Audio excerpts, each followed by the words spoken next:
नमस्कार, बहुत स्वागत आप सभी का। आप देख रहे हैं न्यूज 18 राजस्थान की खास पेशकश स्पेशल रिपोर्ट। आप सबके साथ मैं हूं प्रियंका राय। लोकसभा चुनावों के तीसरे चरण में 7 मई को वोटिंग है और इससे पहले यहां पर सियासी लड़ाई राम और शिव पर आ गई है।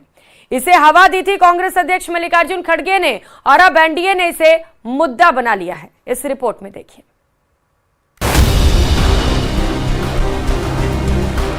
देखो, इनका भी नाम शिव कुमार, अबे बराबर है, राम का मुकाबला कर सकता है। भगवान शिव को हमारे आराध्य हैं, प्रभु राम से लड़ा रहे हैं। अगर ये लोग भगवानों में ही लड़ाई लगा रहे हैं तो सोचिए इंसानों को किस तरीके से ये लोग बांटने का काम करते हैं। लोकसभा का रण धार्मिक आस्था से खिलवाड़। 2024 की लड़ाई राम और शिव पर आई। राजनीति का मेला सनातन पर नया खेला।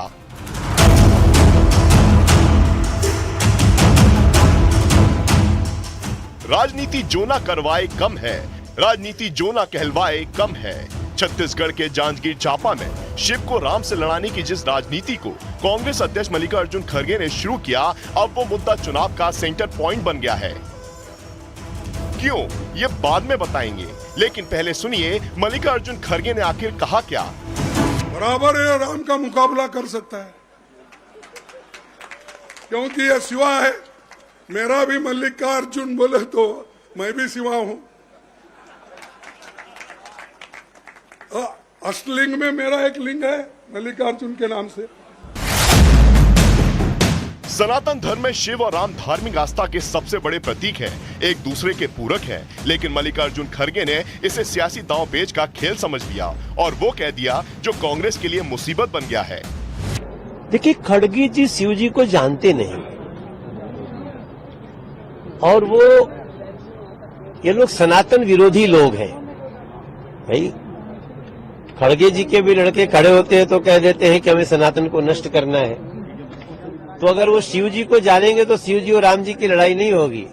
अब इस देश में शिव जी और राम जी लड़ने वाले नहीं हैं। अब शिव जी और राम जी इस देश को दोनों आशीर्वाद से इसको बहुत आगे बढ़ाने वाले हैं विकास के रास्ते। मल्लिकार्जुन खड़गे पर अब भारतीय संस्कृति के अपमान का आरोप लग रहा है। लगातार कांग्रेस और उसके गठबंधन के प्रतिनिधि श्री राम जन्मभूमि, भगवान राम, सनातन, हिंदू, इसका लगातार अपमान कर रहे हैं और वोट बैंक की राजनीति के लिए भारत की संस्कृति, सनातन और देवताओं का अपमान किया जा रहा है। ये दुर्भाग्यपूर्ण है। कांग्रेस अपनी तुष्टीकरण की नीतियों से बाज नहीं आ रही। देश की जनता इसका करारा जवाब देगी। भाई, कैसे ये लोग धर्म का इस्तेमाल करते हैं राजनीति में और उसके बाद आरोप हम लोगों पर लगाए जाते हैं। अगर ये लोग भगवानों में ही लड़ाई लगा रहे हैं तो सोचिए इंसानों को किस तरीके से ये लोग बांटने का काम करते हैं। हकीकत है, विपक्ष के पास अब कोई मुद्दा नहीं बचा, इसीलिए ये लोग इस तरीके की भाषा का इस्तेमाल कर रहे हैं। मुसलमानों को एकजुट कर दो, वोट जिहाद कर डालो और हिंदुओं को बांट दो। भगवान शिव को हमारे आराध्य हैं, प्रभु राम से लड़ा रहे हैं। क्यों भाई? अच्छा, फिर याद आया, ये एक खड़गे जी का बयान है। मोदी को शक्ति मिलेगी तो देश में सनातन धर्म का राज हो जाएगा। अच्छा, सनातन से नफरत है, हिंदू आतंकवादी है, कांग्रेस मुस्लिम पार्टी है। ये सारे बयानों को अगर हम देखते हैं तो एक ही निष्कर्ष निकाला जा सकता है, जो इंडी अलायंस है इसका मानसिक दिवालियापन हो चुका है। चुनावी मौसम में धार्मिक आस्था के साथ खिलवाड़ की कहानी कोई नई नहीं है। वोटों के ध्रुवीकरण, तुष्टीकरण ने शायद ऐसी राजनीति को समय की जरूरत बना दिया है। लेकिन सवाल यही है कि आखिर कब तक वोटों के लिए सनातन का अपमान किया जाता रहेगा।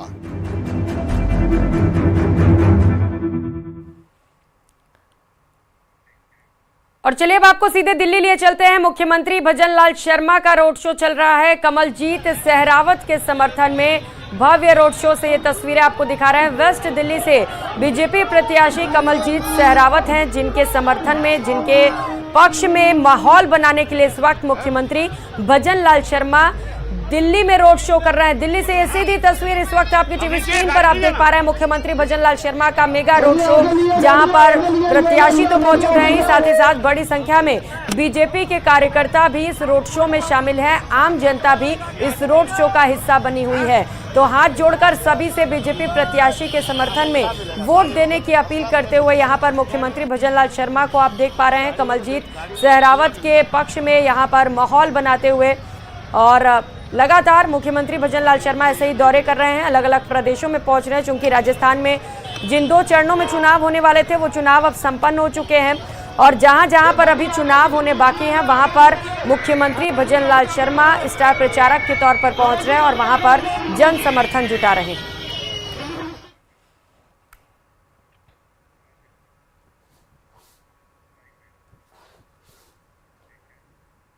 खबरों में आगे बढ़ेंगे। राहुल गांधी से जुड़ी खबर है, जिन्हें लेकर एक सस्पेंस खत्म होता है तो दूसरा सस्पेंस शुरू हो जाता है।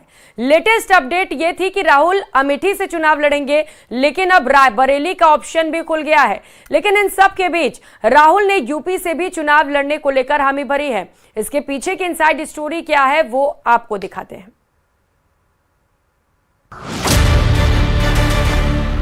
अमेठी के बाद कांग्रेस का डिसीजन है, जो भी मुझे ऑर्डर मिलेगा मैं वो करूंगा।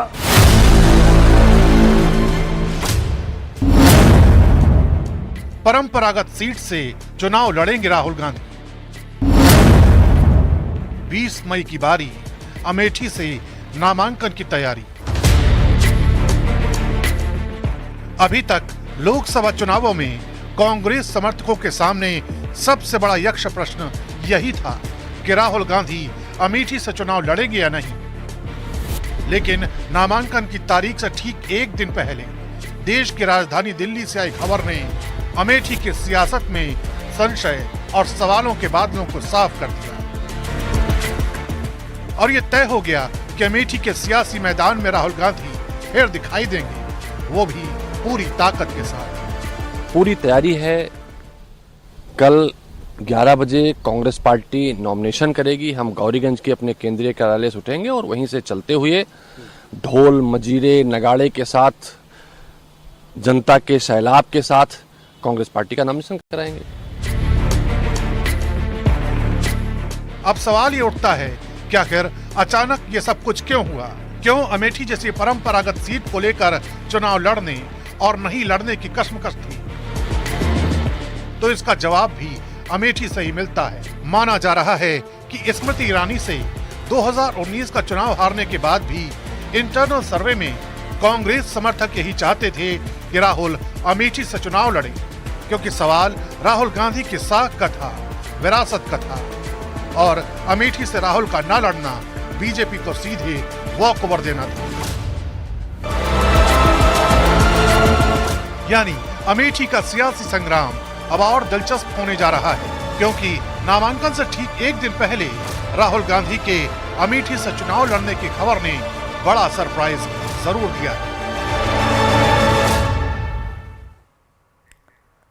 तो मतदान का तीसरा चरण जैसे जैसे करीब आ रहा है, आरक्षण का मुद्दा भी भड़कता जा रहा है। प्रधानमंत्री ने एक बार फिर से कांग्रेस पर बड़ा हमला बोला तो कांग्रेस ने भी बीजेपी से आरक्षण पर गारंटी की मांग कर ली। इस रिपोर्ट में देखिए।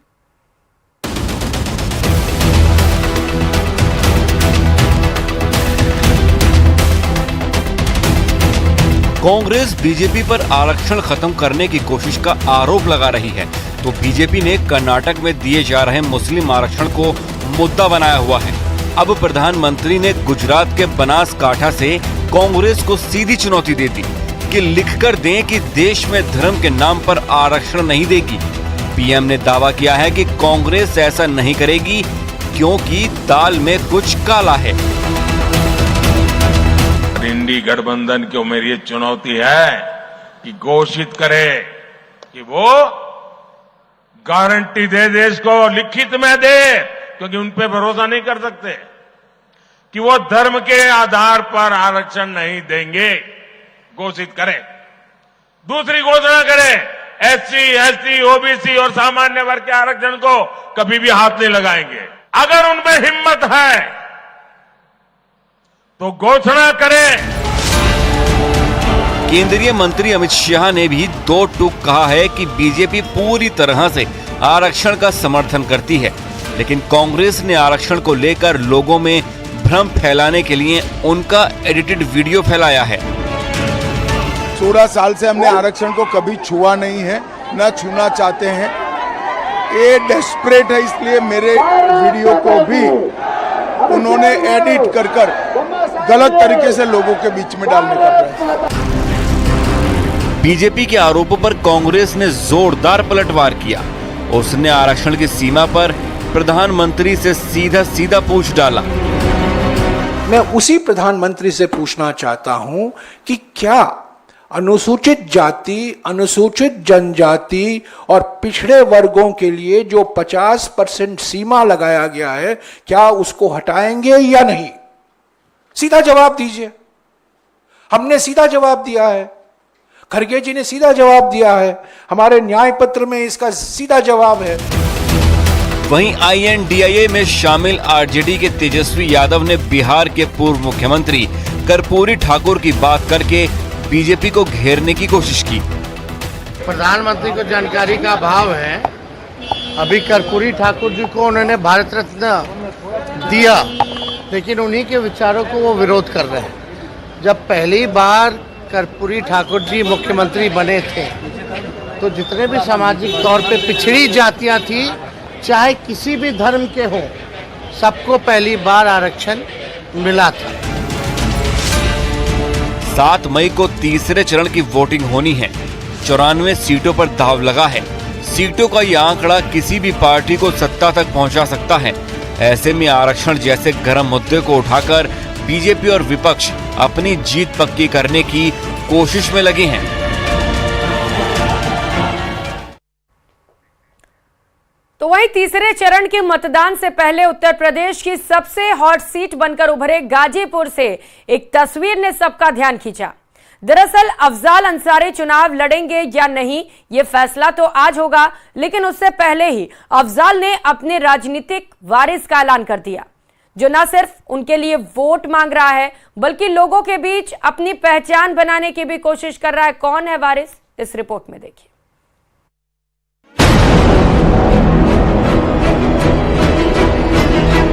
अपनी सियासी पारी पर संकट के बादल मंडराए तो अफजाल अंसारी ने बड़ा राजनीतिक दांव चल दिया। गैंगस्टर एक्ट के तहत मिली अपनी 4 साल की सजा बरकरार रहने की आशंका के बीच उन्होंने अपनी बेटी को अपना राजनीतिक वारिस घोषित कर दिया। INDIA गठबंधन की एक बैठक में उन्होंने अपनी बेटी नुसरत को सभी नेताओं से मिलवाया। मुझसे कहता है 99.9% हमारा केस फिट है।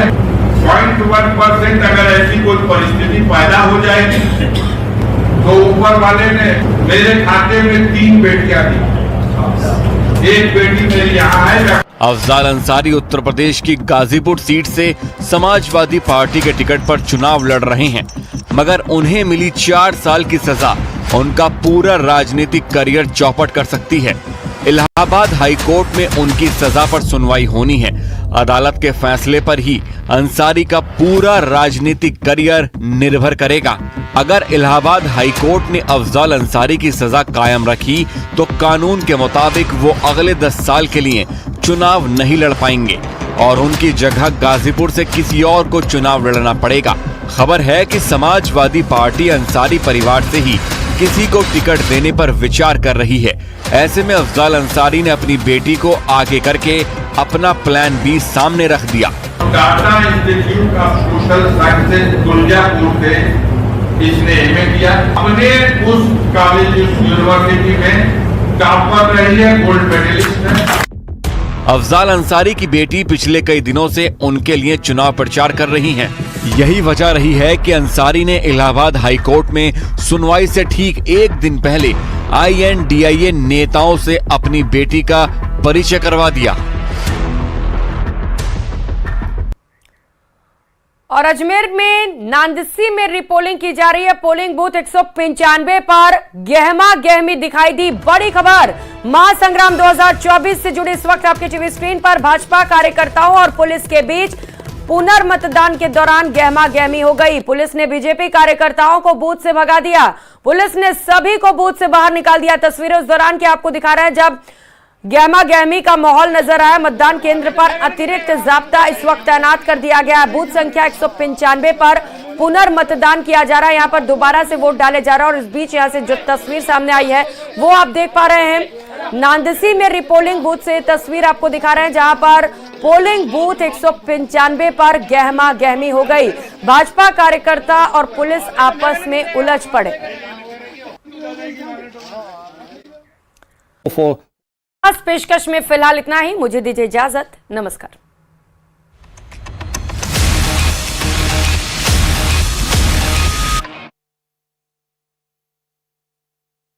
और ये फिलिस्तीनियों की खातिर फतेह और हमास ने दुश्मनी भुलाकर एक दूसरे से हाथ मिला लिया है ताकि इजराइल के हमलों का मुकाबला गाजा और रफा में किया जा सके।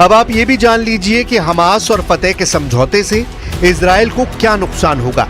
पश्चिमी मीडिया के मुताबिक और कुछ गाजा युद्ध के जानकारों के मुताबिक अभी तक इजराइल की खुफिया एजेंसी मोसाद और शिन बेत गाजा में इसलिए कामयाब हो रही हैं क्योंकि हमास लड़ाकों की मुखबरी में फिलिस्तीनी गुट फतेह समर्थकों का जबरदस्त हाथ था जो हमास के टॉप कमांडर्स की मुखबरी कर रहे थे।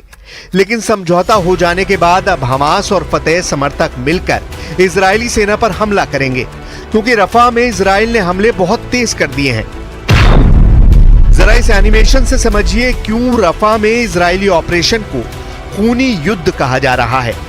गाजा पट्टी के दक्षिणी शहर रफा में इजराइल बड़ा ऑपरेशन करने जा रहा है जिसकी वजह से 23 लाख की आबादी वाले इस इलाके में भयानक खून खराबा होगा।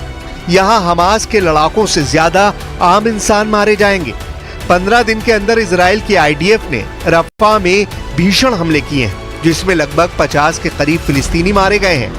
अब रफा में दुनिया वो खूनी मंजर देखने जा रही है जिसकी कल्पना करना भी मुश्किल है। चीन बेशक हमास और फतेह के बीच समझौता करा चुका हो लेकिन जमीन पर चल रही जंग में इजराइल को हराना जरा भी आसान नहीं है। गाजा पट्टी में 35,000 से ज्यादा फिलिस्तीनी मारे जा चुके हैं। हमास के लड़ाके अभी भी इजरायली सेना पर गाजा पट्टी और रफा इलाके से हमले करने में जुटे हैं। सुरंगों का नेटवर्क अभी भी मौजूद है जहां से हमास के लड़ाके हमले कर रहे हैं। अब सवाल उठता है कि 200 दिन की जंग के बाद भी हमास अभी तक इजराइल के सामने घुटने क्यों नहीं टेक रहा है। इसके पीछे है हमास के वो नेता जो आखिरी सांस तक इजराइल से जंग करने पर आमादा है। हमास फतेह एक साथ, रफा में डबल अटैक। हमास के जिंदा 4 टॉप कमांडरों की वजह से गाजा युद्ध लगातार 200 दिन से चल रहा है। हमास का शीर्ष नेता इस्माइल हानिया है जो अभी तक जिंदा है। दूसरे नंबर पर याहिया सिनवार है जिसे खान यूनुस का कसाई कहा जाता है जो सुरंग युद्ध में बेहद माहिर है, वो भी अभी तक जिंदा है। तीसरे नंबर पर मोहम्मद दईफ है जो हमास आंदोलन की सैन्य शाखा इस अल दीन अल कासम ब्रिगेड का चीफ है और अभी तक जिंदा है। और चौथा है हमास का नेता खालिद मिशाल जो हमास की विदेश में राजनीतिक ब्यूरो का प्रमुख है जो जिंदा है। अब देखना होगा रफा पर इजराइल के बड़े हमले से पहले हमास और फतेह गुट के लड़ाके इजरायली कोहराम को रोक पाते हैं या नहीं।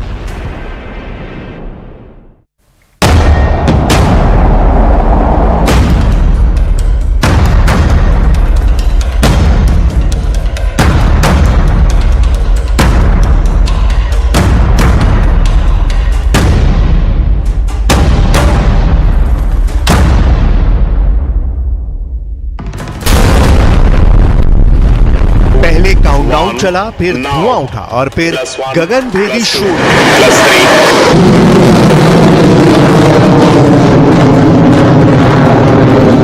जिसके साथ आसमान को चीरते हुए दिखी भारत को समुद्री अखाड़े में अजय बनाने वाली मिसाइल।